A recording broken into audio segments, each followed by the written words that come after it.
Bismillahirrahmanirrahim. Assalamualaikum warahmatullahi wabarakatuh. Perkenalkan, kami dari kelompok 7 akan mempresentasikan tentang kanker prostat. Kelompok 7 ini berisikan Sepira Dianisa, Sipa Puspasari, Sinta Septiani, saya sendiri Tasya Mutiara, kemudian Ulfa Jamilah.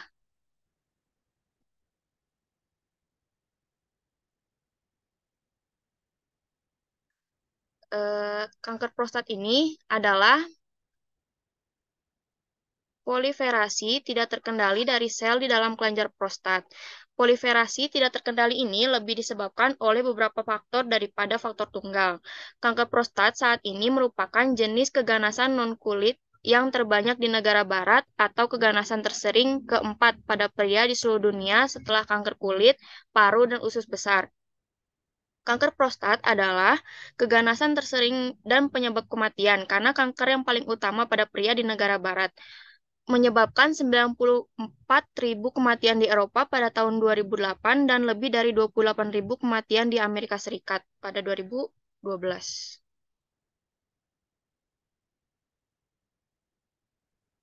Nah, berikut gambar kanker prostatnya ya. Kalau yang normal begini, kalau yang kena kanker prostat seperti ini gambarnya.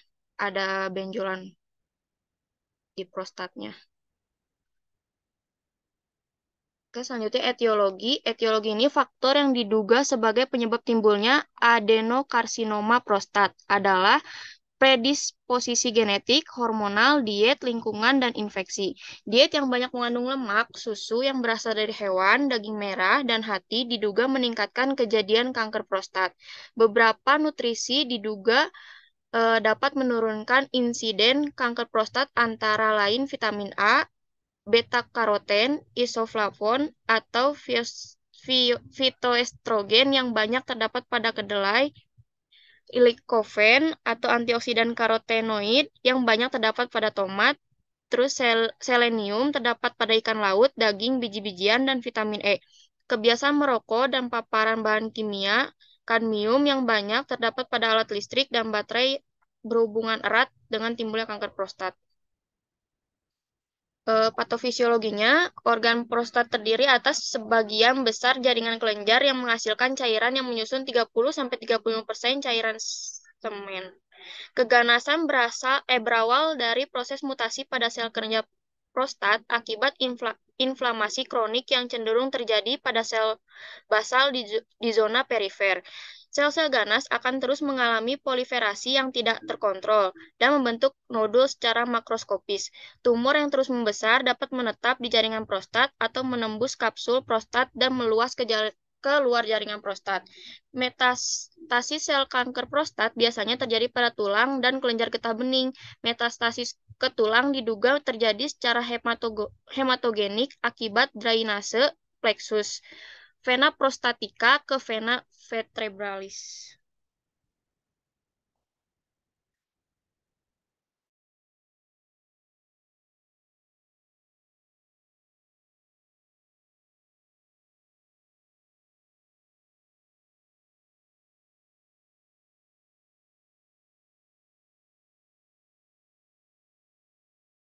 Baik, selanjutnya akan dijelaskan oleh saudari Sipa Puspasari, dipersilahkan. Terima kasih Tasya. Berikut merupakan gambaran dari patofisiologi yang telah dijelaskan oleh Tasya sebelumnya, yaitu proses patogenesis kanker prostat berdasarkan teori lesi proliferasi inflamatori atrofik yang diduga menjadi prekursor sel kanker prostat. Next.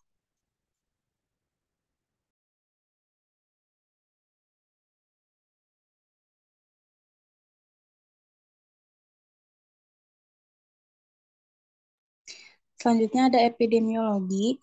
Berdasarkan data Globokan tahun 2020, kanker prostat merupakan penyebab kematian nomor 6 tersering pada pria, dengan insiden global sebesar 30,7 per 100.000 pria, dan angka kematian sebesar 7,7 per 100.000 pria menurut Sungha tahun 2021.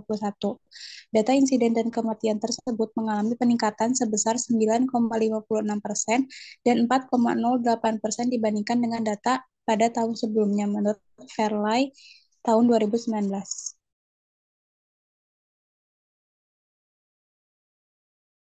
Selanjutnya ada faktor risiko. Beberapa faktor yang bisa meningkatkan risiko seseorang terkena kanker prostat yaitu yang pertama berusia di atas lebih dari 50 tahun jika tanpa riwayat penyakit ini dalam keluarga. Kemudian berusia lebih dari 40 tahun apabila memiliki riwayat penyakit kanker prostat dalam keluarga atau genetik. Lalu ada ras, riwayat keluarga, makanan instan dan berpengawet, gaya hidup tidak sehat, merokok, dan juga mutasi genetik.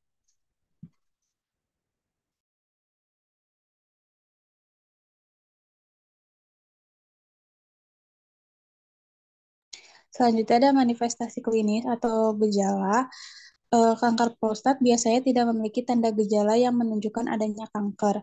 Terkadang tanda dan gejala itu menyerupai benign prostate hyperplasia atau BPH, yaitu berupa kesulitan dalam berkemih. Kemudian kanker juga dapat menyebabkan air kemih berwarna merah atau menyebabkan terjadinya penanahan air kemih secara mendadak. Lalu kanker prostat juga dapat menyebabkan nyeri pada tulang dan tulang mengalami kerapuhan sehingga mudah mengalami patah tulang. Kanker prostat juga dapat menyebabkan anemia, neurologis, ataupun gejala mental. Gejala lain yang dapat mengidentifikasi kanker prostat adalah setelah BAK biasanya air kemih masih menetes, terasa nyeri saat berkemih, nyeri setelah ejakulasi, nyeri punggung bagian bawah, nyeri ketika BAB, sering BAK saat malam hari, sering buang air kecil, nyeri tulang, air kencing mengandung darah, nyeri pada perut, dan penurunan berat badan menurut SMART tahun 2014.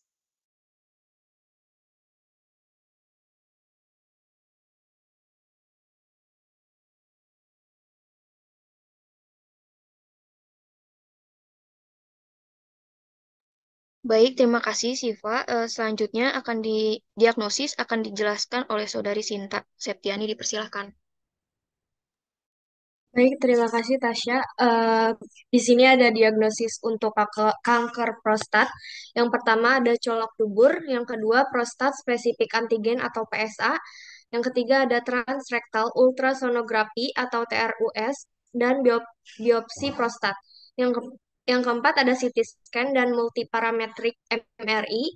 Selanjutnya ada diagnosis banding dan yang terakhir ada pemeriksaan histopatologi dari patologi anatomi menurut Ferry S. et al. 2022. Next. Nah, di sini ada terapi farmakologi untuk kanker prostat, di mana terapi farmakologi ini menggunakan terapi obat-obatan hormonal. Nah, yang pertama ada luteinizing hormone releasing hormone analog atau agonis.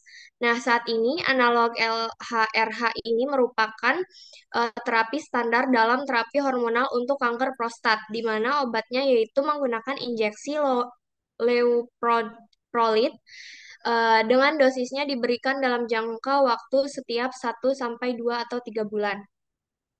Yang kedua ada LHRH antagonis. Nah, berbeda dengan agonis LHRH yang awalnya menstimulasi kelenjar pituitari, antagonis LHRH ini langsung berikatan secara kompetitif dengan reseptor LHRH di kelenjar pituitari.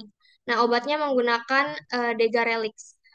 Selanjutnya, terapi hormonal yaitu dengan anti-androgen. Anti-androgen ini biasanya digunakan dalam kombinasi dengan agonis LHRH untuk meningkatkan efektivitasnya. Nah, anti-androgen ini terbagi menjadi stero- steroidal dan non-steroidal. Nah, untuk obat steroidal yaitu menggunakan siproteron asetat dan yang non-steroidal menggunakan bisalutamid. Untuk dosis bisalutamid yaitu 150 mg per hari.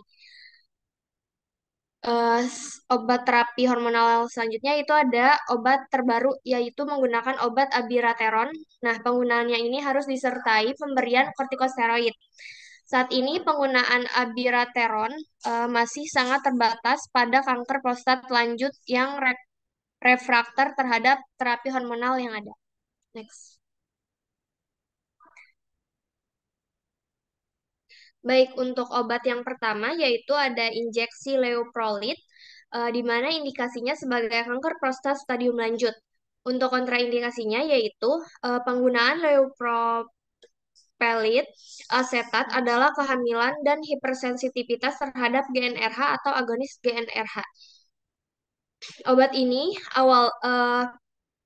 bekerja dengan menyebabkan stimulan hormon lutein LH dan hormon perangsang folikel atau PSH yang mengarah pada peningkatan steroidogenesis di ovarium dan testis. Untuk dosisnya diberikan secara intramuskular maupun subkutan. Dosis yang dianjurkan yaitu sebesar 3,75 mg tiap bulan, baik intramuskular ataupun subkutan, atau 11,25 mg tiap bulan secara subkutan. Pilihan lain adalah 45 mg tiap 6 bulan, yaitu baik intramuskular maupun subkutan. Efek samping obat ini yaitu reaksi lokal seperti abses atau efek sistemik seperti gangguan kardiovaskular, perubahan densitas tulang, dan apopleksi kelenjar hipofisis. Interaksi obatnya yaitu dapat terjadi pada penggunaan leupropelit bersama amiodaron, artemether, citalopram, dan beberapa obat lain. Next. Obat yang kedua ada Degarelix, di mana indikasinya sebagai untuk kanker prostat stadium lanjut. Nah, untuk dosisnya yaitu dosis awal sebanyak 240 mg diberikan 2 kali suntikan subkutan, masing-masing 120 mg pada konsentrasi 40 mg per mililiter. Dosis pemeliharaan atau perawatan yaitu 80 mg diberikan 1 kali injeksi subkutan pada konsentrasi 20 mg per mililiter setiap 28 hari. Nah, dosisnya diberikan dosis pemeliharaan pertama yaitu selama 28 hari setelah dosis awal. Mekanisme obat ini yaitu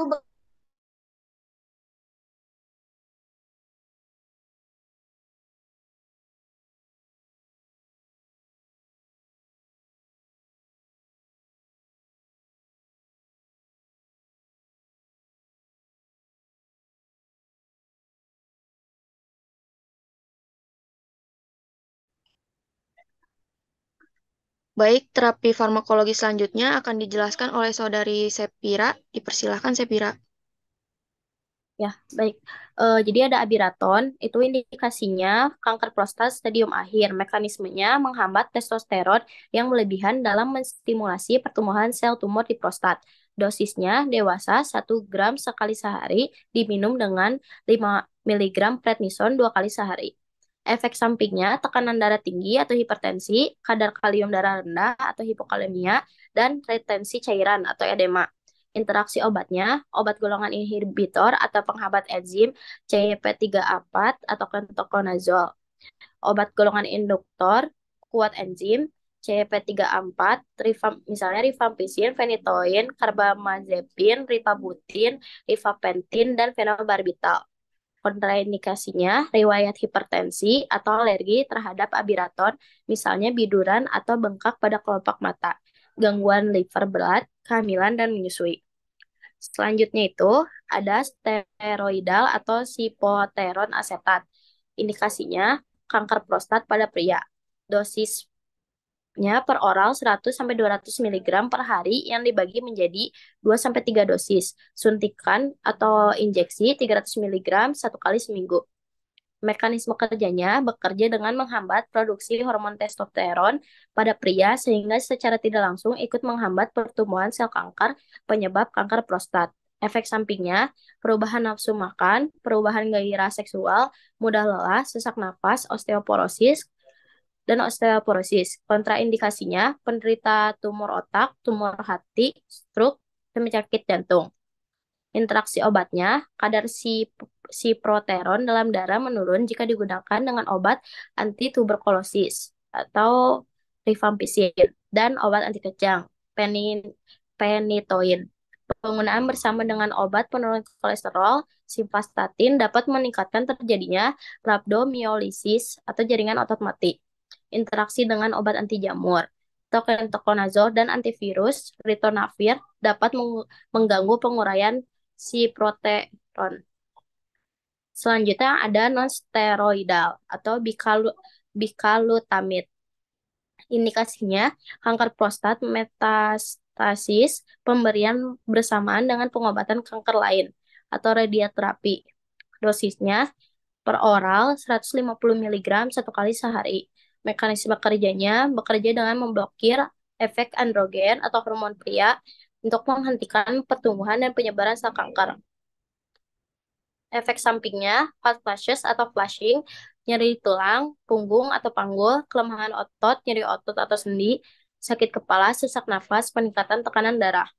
Kontraindikasinya, diabetes, anemia, kerusakan hati dan inflamasi, serta kehamilan. Interaksi obatnya dapat menyebabkan pendarahan serius bila Anda menggunakan bersama dengan obat pengencer darah, misalnya warfarin.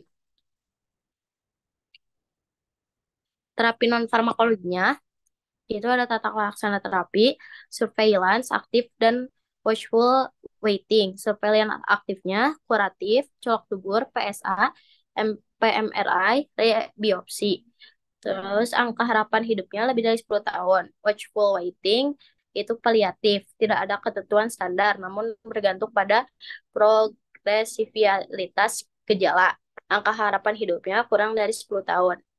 Rekomendasinya tidak ada yang pertama tidak ada modalitas terapi aktif yang superior dibandingkan dengan tata laksana aktif lainnya atau terapi aktif yang ditunda dalam kelangsungan hidup untuk kanker prostat tipe clinical lokalis.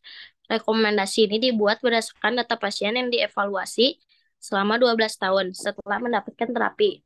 Yang kedua, ada watchful waiting, yaitu direkomendasikan untuk pasien asimptomatis dengan angka harapan hidup di bawah 10 tahun berdasarkan komorbid. Watchful waiting direkomendasikan untuk pasien yang tidak memenuhi syarat untuk mendapatkan terapi kuratif lokal atau memiliki angka harapan hidup lebih dari 10 tahun. Selanjutnya,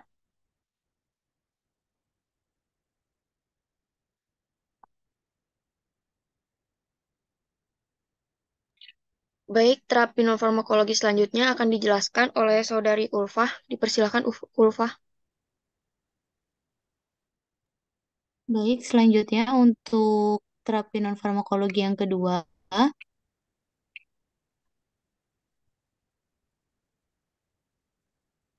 yang pertama ada prostatektomi radikal.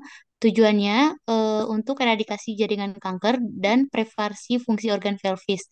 Rekomendasi yang pertama yaitu diseksi KGB extended. Direkomendasikan apabila terdapat indikasi diseksi KGB untuk penentuan stadium secara optimal. Yang kedua, pemberian ADT neoadjuvan sebelum tindakan pembedahan tidak direkomendasikan. Yang ketiga ada frozen section dilakukan setidaknya pada area uretra, distal, dan leher kandung kemih. Terapi non-farmakologi yang ketiga yaitu radioterapi eksternal. Kombinasi ini dengan tujuan terapi neoadjuvan ADT jenis LHRH selama 6 bulan telah dilaporkan memiliki hasil yang superior dibandingkan dengan radioterapi monoterapi untuk mengurangi biorecurrent. Untuk rekomendasinya, IMRT dan IGRT direkomendasikan sebagai terapi definitif kanker prostat dengan eksternal beam radioterapi. Yang keempat, ada brakiterapi. Pilihan terapi ini direkomendasikan untuk pasien kanker prostat tipe lokalis. Untuk rekomendasinya, monoterapi brakiterapi dosis rendah ini direkomendasikan untuk pasien dengan fungsi kemih baik dan kanker prostat jenis intermediate risk lokalis dengan prognosis baik. Kelima ada terapi bilateral di sudut tes hormon, hormon LH, dan ada hormon atau LHH, kemudian ada androgen, kemudian ada anti-androgen tipe steroid, ada anti-androgen tipe non-steroid, C17, dan immune checkpoint inhibitor.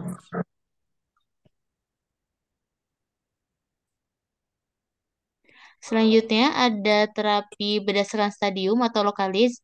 Untuk rekomendasinya yaitu terapi kanker prostat tipe low risk, terapi kanker prostat tipe intermediate risk, terapi kanker prostat tipe high risk lokalis, dan yang terakhir terapi kanker prostat tipe locally advanced. Yang ketujuh ada terapi adjuvan setelah prostatektomi radikal. Ini merupakan terapi yang diberikan sebagai tambahan terapi primer atau inisial dengan tujuannya menurunkan risiko relapse. Untuk rekomendasinya, terapi ADT adjuvan tidak direkomendasikan untuk pasien PN0. Kemudian IMRT dan IGRT direkomendasikan untuk pasien PN0 dengan setidaknya 2 dari 3 karakteristik risiko tinggi.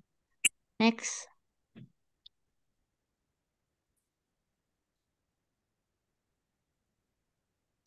Yang kedelapan ada terapi kanker prostat dengan metastasis menggunakan modalitas pemeriksaan CT dan bone scan untuk mendiagnosis kanker prostat stadium M1. Rekomendasi yaitu terapi hormonal, terapi kombinasi dengan ADT kontinu, ada terapi deferen, ada terapi terhadap tumor primer yang didiagnosis dengan metastasis. Yang kesembilan ada terapi kastrasian resistan prostat atau PC. Kanker prostat ini dengan tingkat berdasarkan nilai serum testosteron yaitu di bawah 50 mg dan biochemical progression atau radiological progression. Rekomendasi penggunaan pemeriksaan analis profil sinyal androgen reseptor. Yang 10 ada terapi MDRPC. Pilihan terapi ini dibuat berdasarkan beberapa faktor yang bergantung pada riwayat terapi MHSPC dan non-MHSPC sebelumnya. Yang kedua, mempunyai riwayat terapi MCRPC sebelumnya. Kemudian ada kualitas respon dan kecepatan setelah terapi sebelumnya. Ada riwayat penggunaan obat saat ini dan interaksi obat. Ada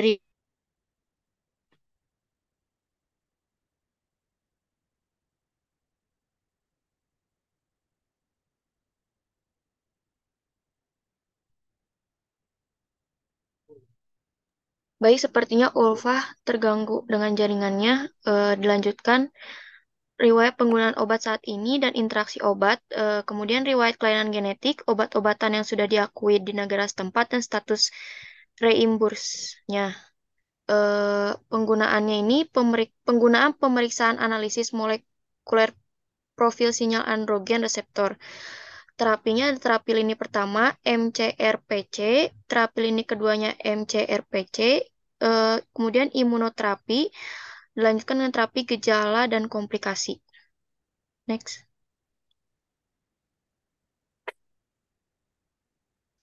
Baik, ada outcome terapinya meminimalisasi toksisitas efek samping yang berhubungan dengan terapi tanpa menurunkan angka survival dan dapat meningkatkan kualitas hidup pasien.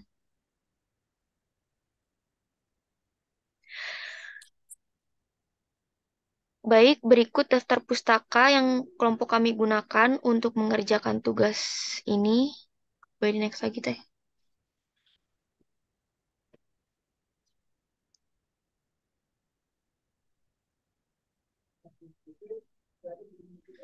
Baik, terima kasih atas perhatian teman-teman semua.